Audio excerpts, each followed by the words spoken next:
তারা দেশ তথা জনগণের স্বার্থে দায়বদ্ধ। একদল সীমান্তে, অন্য দল হাসপাতালে।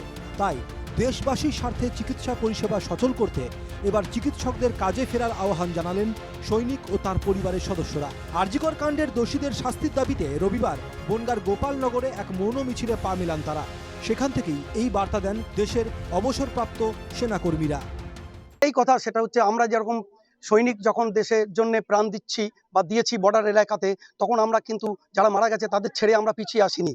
তো আজকেও ঠিক এটাই চাইবো যে আমরা যখন পিছিয়ে আসিনি, তেমনি আমরা চাইবো যে জুনিয়র যারা ডাক্তারি করছেন, এখন ডাক্তার যারা আছেন, তারা পরিষেবাটা দিন, তারা পিছিয়ে যাবেন না। আমাদের আপামর জনতা, যারা গরিব, যারা আমাদের সমাজে যারা যারা সেইভাবে পিছিয়ে অবহেলিত আছে, তারা যাতে এক সেবা পায়, তারা যাতে তাদের যাতে সেবাটা করতে পারেন, তার জন্য আমি আমাদের প্রাক্তন সৈনিক সংগঠন গোপালনগর থেকে আমরা রিকোয়েস্ট করব যে আপনারা যেন তার পরিষেবাটা দিতে পারেন। আমরা প্রতিবাদ করছি, সবসময় তাদের সঙ্গে আছি, কিন্তু অন্তত সাধারণ মানুষের জন্য পরিষেবাটা চালু রাখুক। ফ্ল্যাগ, ফেস্টুন, ব্যানার হাতে এদিন প্রতিবাদ মিছিলে অংশ নেন তারা। বনগাঁ থেকে প্রথম পালের রিপোর্ট, NKTV বাংলা।